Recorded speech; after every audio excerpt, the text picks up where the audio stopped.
Welcome to Fly Fishing Mastery from 3M Scientific Anglers, the world's largest manufacturer of high-performance fly lines. There's nothing like the challenge of fly fishing. It's a sport you can enjoy your entire life. In this series, you'll learn from some of the world's most knowledgeable anglers as they go after fly fishing excitement. Whether you like to fish for trout, or bass, or go after bigger game like steelhead, or even giant tarpon, you'll not only learn how to do it, you'll also understand why you do it, as the experts from Scientific Anglers show you the formula for success that has made them and will make you a master fly fisherman. In this program, Gary Borger will show us why all fly fishers should know at least the basic fundamentals of tying flies. Then, we'll learn about the habits of tarpon, and Billy Pate will show us the excitement of catching one on a fly rod. But first, Rick Hafele will explain the life cycle of the mayfly, a major source of food for trout. Then, he'll fish a mayfly imitation on flat water. Stay with us, we'll be right back.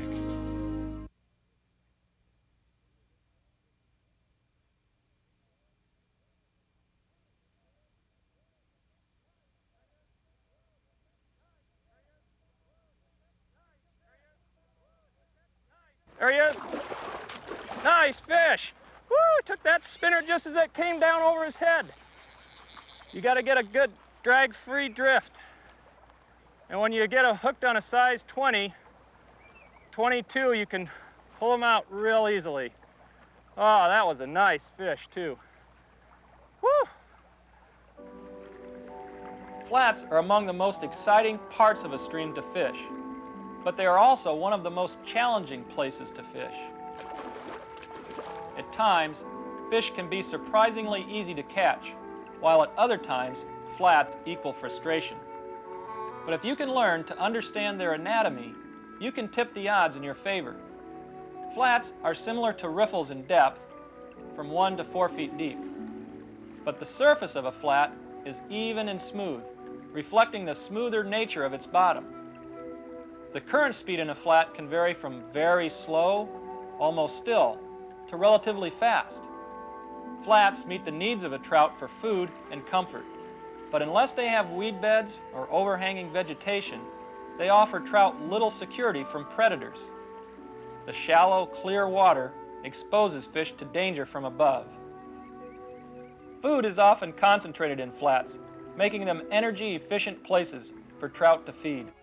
When trout feed actively in flats, you can see them working, and you don't need to read the water to locate them. But you do need to read the water in order to make the proper presentation, and you need to select the fly that imitates the stage of the insect the fish are feeding on. It's a good idea to take an aquarium net and get a sample of what is available to the trout. Then you must carefully observe the trout to determine which insect and its stage they are taking. Mayflies, as we have seen, are found in all parts of the anatomy of a trout stream, and along with midges, they are often the predominant insect in flats. The swimmer mayfly nymphs, such as this beatus or blue-winged olive nymph, find the moderate currents and heavy weed growth of flats the perfect home. Although it may appear trout are taking duns, they are more often feeding on emerging nymphs.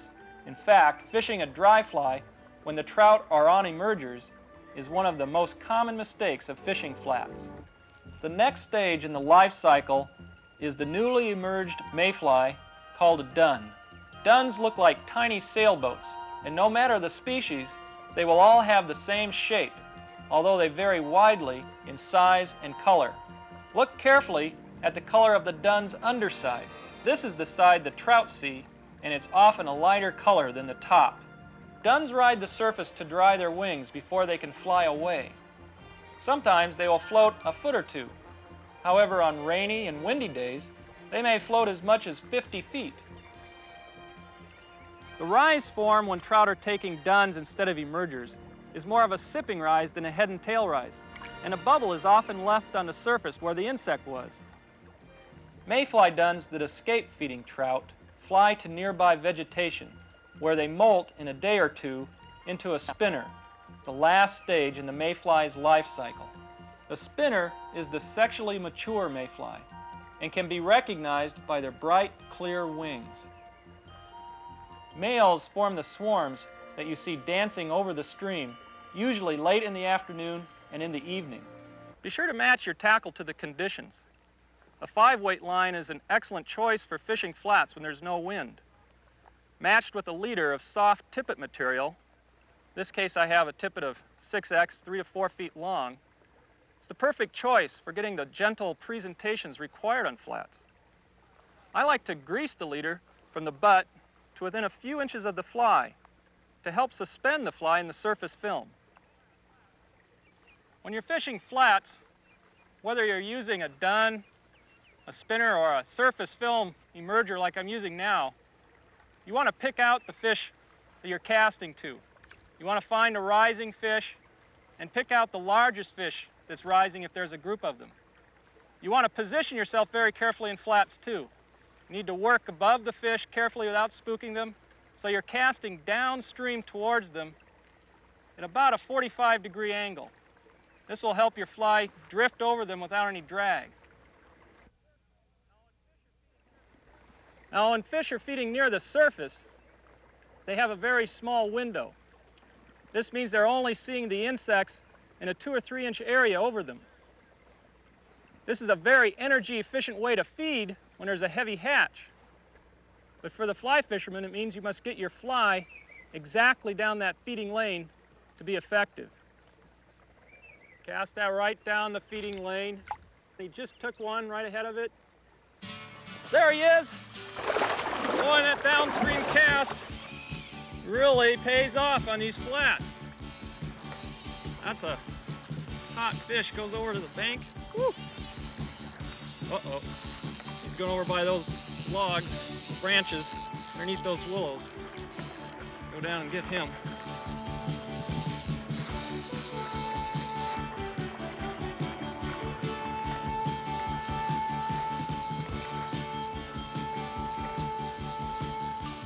He's still over there by the branches on these willows. We'll work down and try and land this fish before he gets snagged. Downstream cast really pays off. Nice jump. Come on, baby. Here he comes. A lot of weeds in here too. That can really get snagged in those with these fine tippets. Awful hard to land these fish in flats like this. Yeah. Here he comes. Bring him into the net. Yeah. Nice rainbow. Oh, let's get this hook out of this beautiful fish here. Oh, there we go. Beautiful rainbow. Let him go and be a challenge for someone else to catch on this flat.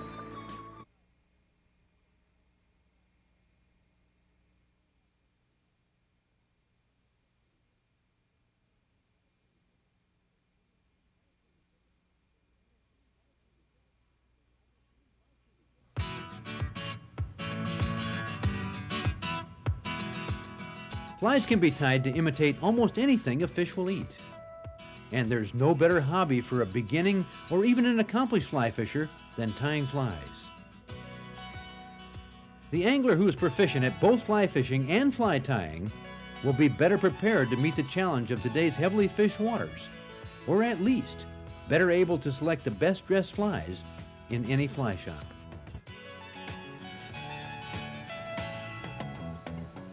Hi, I'm Gary Borger. To many fly fishers, fly tying is an important component of the total angling experience. It's both an art and a science. With an eye for proportion, color, and texture, the fly tyer secures materials to the hook with thread to create the impression of an organism fish feed on. To do this, the tyer must look at the food organism from the fish's perspective and so becomes more aware of the rhythms of life in stream and lake. Now I want to show you how to tie the yarn stonefly nymph, and I'm going to illustrate how to make split tails, and use yarn for the body.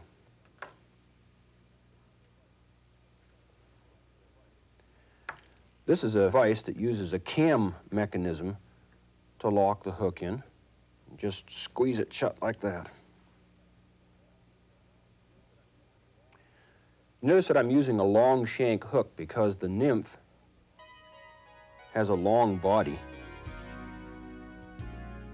And I'm just going to take some black yarn, this is a two-stranded yarn, and simply pull off some of the fibers and dub those right onto the thread.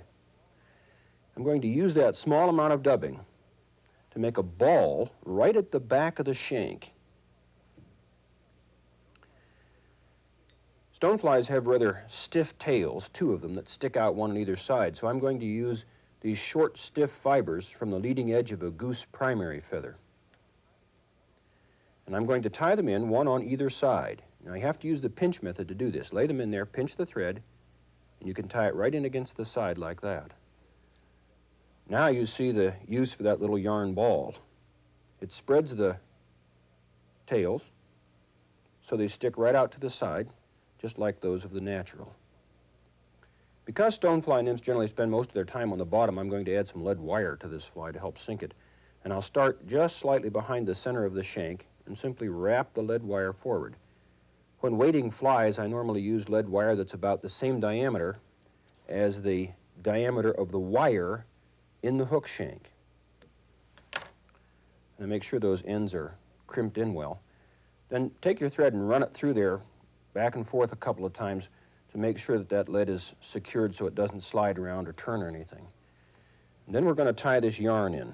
I've got one strand that I'm going to fold over so that I have two pieces.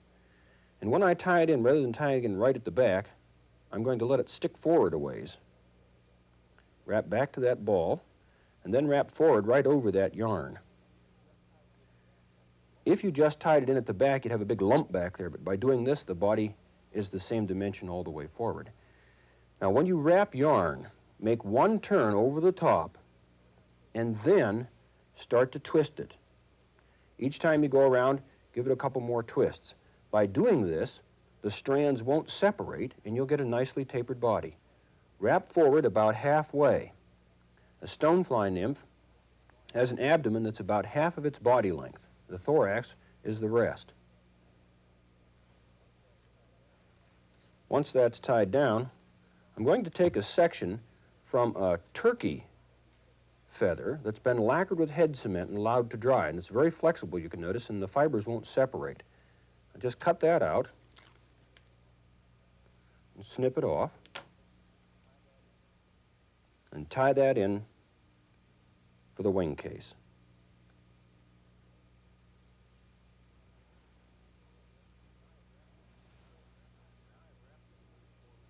Now I've wrapped the yarn forward and put on a soft tackle. Then I'm going to take this lacquered piece of feather and just fold it right over the top to form the wing cases. Wrap over it a couple times loosely, hold the end up so the thread doesn't slide off, and then just pull it tight. Then go around 4 or 5 more times to make sure it's very secure, and finish the head of the fly.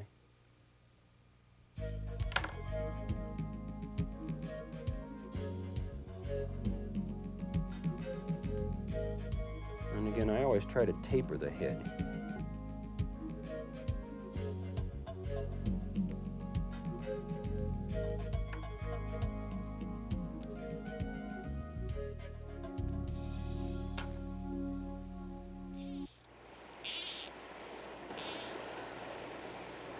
Stoneflies are creatures of fast, highly oxygenated water. The nymphs live up to 3 years. Because they have such a long life cycle, they're present all year long, and the trout are well aware of them. Now, stonefly nymphs are not good swimmers, so I like to fish the artificial by casting it upstream and allowing it to float dead drift back to me in the currents. When I'm fishing this kind of water, I work the pockets around boulders, places that stoneflies would live. They get into those niches and cracks in the bottom between the rocks. And when they're out crawling around, sometimes the currents knock them loose and they tumble and drift. And the trout are always watching for them.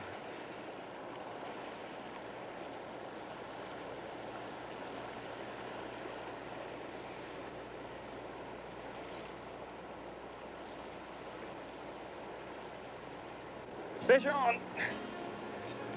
Boy, they're strong. Really grab that stonefly nymph. Holy cow, do they take that thing. Oh, boy, oh, boy. That's why I like to fish those big old stonefly nymphs. That's a fly worth learning how to tie. Oh, they hold right in that strong current.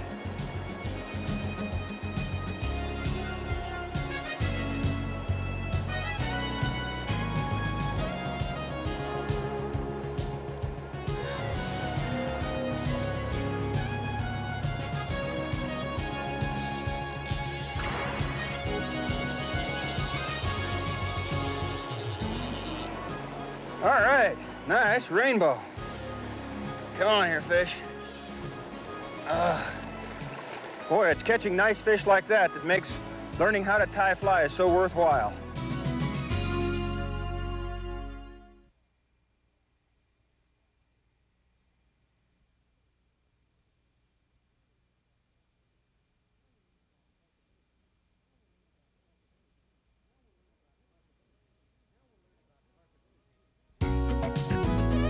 Now we'll learn about tarpon behavior.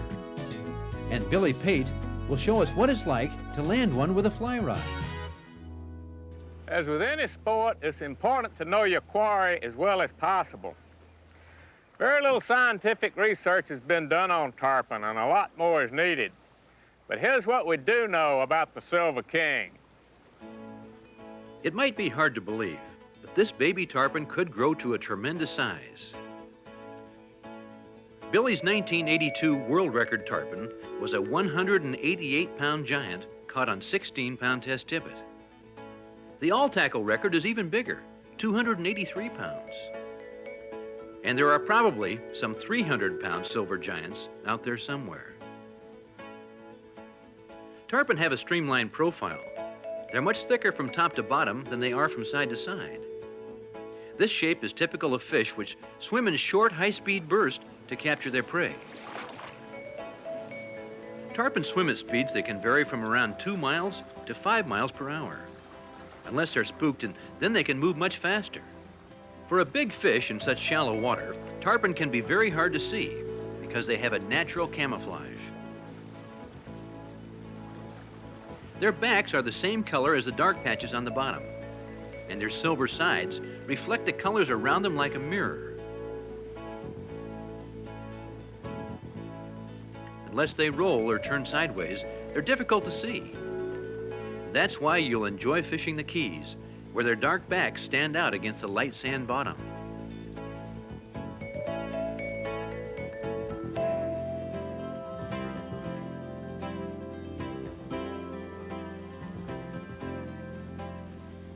When tarpon move into an area with a dark bottom, they'll often slow down or hold up over the dark area. It's as if they know the color of the bottom camouflages them from overhead. In the Keys, tarpon prefer a water depth of 3 to 6 feet for traveling and usually swim 1 to 4 feet beneath the surface. Like most fish, tarpon have an air sac, but where other fish use their air sacs for stability and buoyancy, tarpon actually use theirs in respiration. When tarpon roll on the surface, they take in air to supplement the oxygen supplied by their gills. This enables them to inhabit water with very low oxygen levels. One of the reasons why they have so much staying power during a fight is that they can get additional oxygen by rolling for air on the surface. When you hook your first tarpon, you'll find out how important that is. Tarpon have no teeth. Instead, they have a very hard, bony ridge. This can make setting the hook difficult unless you hook them in the softer corners of the mouth. You can see that tarpon are big, and believe me, they're powerful. They have sensational fighting ability and incredible strength. But that's not what really makes them the ultimate fly rod target. They're the ultimate because they love to eat flies, many times when they won't even take a natural bait. They are an ideal fly rod target. If you make the right presentation, about half the time they'll take it. And when they do take, you're in for some heart-stopping visual strikes, spectacular leaps, long, powerful runs, a challenging, strenuous battle. To go after tarpon, you've got to be in your top angling form.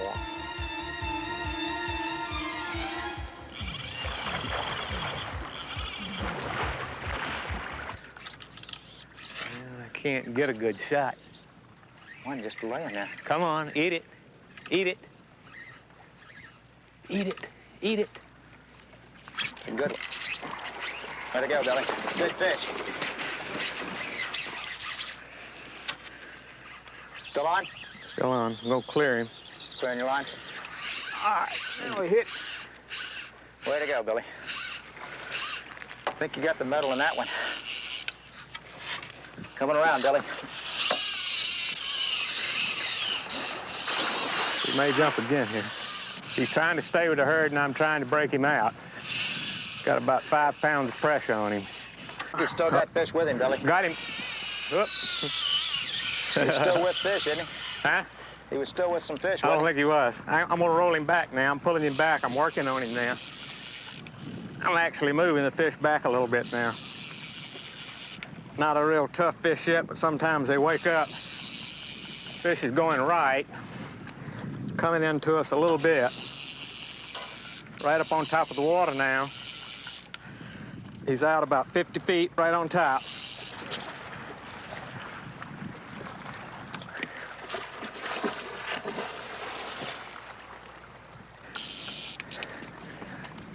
Jump takes a lot out of him. Keep a different angle on him all the time. Almost every pull is a little bit different. Now I'm going for him down deep. I'm gonna pull him up. Now I'm gonna go deep on him. Doesn't like that. Back up, buddy.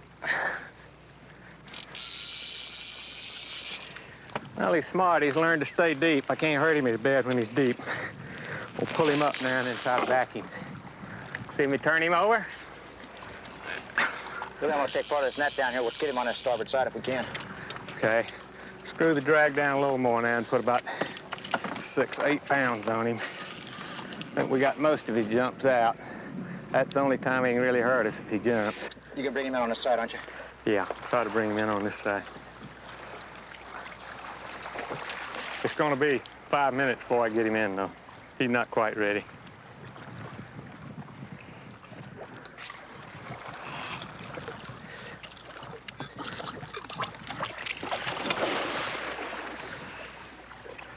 Coming back. One more try. Come on, mister. I don't know whether he's gonna open that mouth or not, Billy. Yeah, we're gonna get him. All right, I'm gonna lead him. This time, Billy. Lead him in here. See him slam that mouth close? Yeah. Can you come underneath him? I got him. Okay, we'll release him, give him a gentle release. Get our fly back for the next fish. Watch that gaff, Lee. You got the fly, Billy? If he jumps, I'm gonna get the fly. I got the gaff. Okay. Going back. Need anything else on this Okay, fish? let's get him going and revive him, Lee. Okay. Want me to run the electrics a little bit and pull him along? Go ahead. How's that? Is he reviving a little, Yeah, Lee? he's starting to open and close his mouth now. Okay. He's starting to flap his tail a little bit. He's ready. Ready to let him go? Here he goes. Okay. Okay, mister, So you're in good off. shape. They're too important to catch only one time. They're scarce and there are not enough of them, so we release them to fight another day. Unless it's a world record or Mr. 200.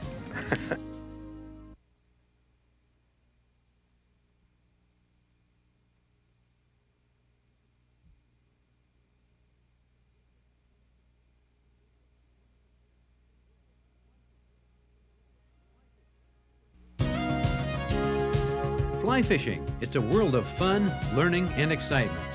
At 3M Scientific Anglers, we're here to help you remove the mystery while keeping the magic of fly fishing. All the scenes in this program were selected from our Mastery Learning System video library. If you practice the techniques you've seen today, we guarantee you'll become a better angler tomorrow. Be sure to join us next time for more fly fishing mastery from 3M Scientific Anglers.